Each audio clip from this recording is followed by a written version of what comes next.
You said that if the Nuremberg principles were applied, every post-World War II president would be indictable. It's probably true. Can we run down them real fast? What did Eisenhower do that you would indict him for? Eisenhower overthrew the conservative nationalist government of Iran with a military coup. He overthrew the first and last democratic government in Guatemala by military coup and invasion, leading to years of, in Iran it led to 25 years of brutal dictatorship, finally overthrown in '79. In Guatemala it led to massive atrocities, which are still continuing. That's after almost 50 years. In Indonesia, this wasn't known until recently, but he conducted the major clandestine terror operation of the post-war period up until Cuba and Nicaragua in an effort to break up Indonesia, strip off the outer islands where most of the resources are, and undermine what was then considered as a threat of Indonesian democracy. Indonesia was too free and open. It was allowing a political party of the poor to participate, and they were gaining a lot of ground, so that Eisenhower supported and helped instigate a military rebellion in the outer islands. This is just for starters. These are all indictable offenses. What about Kennedy? Kennedy was one of the worst. Kennedy, first of all, invaded South Vietnam. During the Eisenhower administration, they had blocked a political settlement in 1954 and instituted a kind of a Latin American-style terror state, which had killed maybe 60 or 70,000 people by the end of the Eisenhower period, and had instigated a response, a reaction. Kennedy recognized that it couldn't be controlled internally, so he simply invaded. In 1962, about a third of the bombing missions were carried out by the U.S. Air Force in U.S. planes with South Vietnamese insignia, but U.S. pilot. He authorized napalm. He began the use of chemical weapons to destroy food crops. They began programs which drove millions of people into what amounted to concentration camps. Now, that's aggression. In the case of Cuba, it was just a massive campaign of international terrorism, which almost led to the destruction of the world, led to the missile crisis. And we can continue. Again, these are all indictable offenses. About Johnson? Well, Johnson expanded the war in Indochina to the point where ended up probably leaving 3 or 4 million people dead. He invaded the Dominican Republic to block what looked like a potential democratic revolution there, supported the Israeli occupation in its early stages. Again, we can go around the world. Take, say, Carter. You know, I'll get there, but Nixon's next. Nixon, we don't even have to talk about. We can skip that one, okay? But Ford, then Ford. Well, Ford was only there for a short time, but long enough to endorse the Indonesian invasion of East Timor, which became about as close to genocide as anything in the modern period. They pretended to oppose it, but secretly supported, in fact, not so secretly. The U.S., immediately after the invasion, the U.S. did join the rest of the world in formally condemning it at the Security Council. But Ambassador Moynihan was kind enough to explain to us, in his words, that his instructions were to render the United Nations utterly ineffective in any actions it might take to counter the Indonesian invasion. And he says proudly that he did this with considerable success. His next sentence says, in the next few months, it seems that about 60,000 people were killed. And then he goes off to the next topic. That's the first few months, went on to probably hundreds of thousands. Formally, the U.S.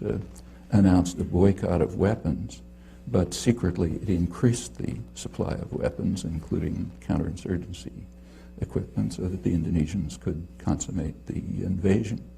That's just a short period in office, but that's indictable. Seriously, in fact, that's a major war crime. Carter? Carter increased, as the Indonesian atrocities were increasing. They peaked in 1978. Carter's flow of weapons to Indonesia increased when Congress imposed human rights restrictions. By then there was a human rights movement in Congress to block the flow of advanced weaponry to Indonesia. Carter arranged through Mondale, vice president, to get Israel to send U.S. Skyhawks to Indonesia to enable Indonesia to complete what turned out to be near genocide, killing maybe a quarter of the population or something. In the Middle East, Carter just won the Nobel Prize. His great achievement was the Camp David agreements. The Camp David agreements are presented as a diplomatic triumph for the United States. In fact, they were a diplomatic catastrophe. Reagan? I don't think we have to talk about that one either. I mean, Reagan is the first president to have been condemned by the International Court of Justice for what they called the unlawful use of force, meaning international terrorism in the war against Nicaragua. Again, that's just for starters. They also, the Security Council endorsed it in 2 resolutions, both of which were vetoed by the United States. Bush won.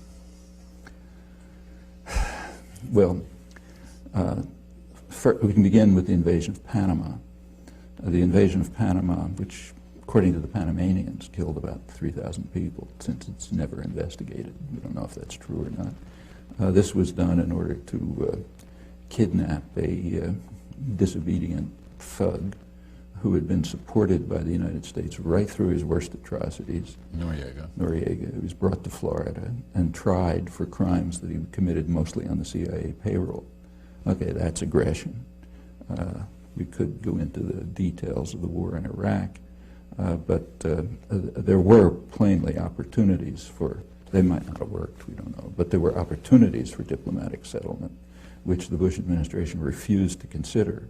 And incidentally, the press would not report, with a single exception, and Long Island Newsday, which did report the whole story throughout accurately, and is the only newspaper in the country to have done so. The Bush administration then did attack, and the attack was carried out in a manner which is criminal under the laws of war. They attacked infrastructure. I mean, if you attack New York City and you destroy the electrical system, the power system, the sewage systems, and so on, that amounts to biological warfare, and that's the nature of the attack. Then came a sanctions regime, which it's mostly Clinton, but began with Bush, which is, by conservative estimates, killed hundreds of thousands of people while strengthening Saddam Hussein. That takes us off to Clinton, which that's the beginning, but that's by no means the end. We can run through it. Well, we can run through that one case suffices. All right. But there are plenty of others. Bush too? Let's go on with Clinton. Okay. And one of Clinton's minor escapades, very minor, was sending a couple of cruise missiles to the Sudan to destroy what they knew to be a pharmaceutical plant. There was no intelligence failure. According to the only estimates we have from the German ambassador and the regional director of Near East Foundation, who does field work in Sudan, both of them estimate several tens of thousands of deaths from one cruise missile attack.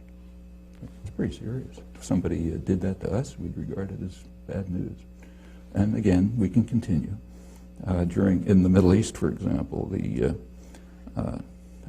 Clinton began by declaring past UN resolutions, in the words of his administration, obsolete and anachronistic. Okay, so we're finished with that. No more international law. Then comes a period called a peace process, except that during the peace process, Israeli U.S. Israeli settlement, which means settlement paid for by the U.S. taxpayer and supported by U.S. military aid and diplomacy, continually increased. The most extreme year was Clinton's last year, the highest level of settlement, the highest since 1992. Meanwhile, the territories were cantonized, broken up into small regions with infrastructure projects and new settlement.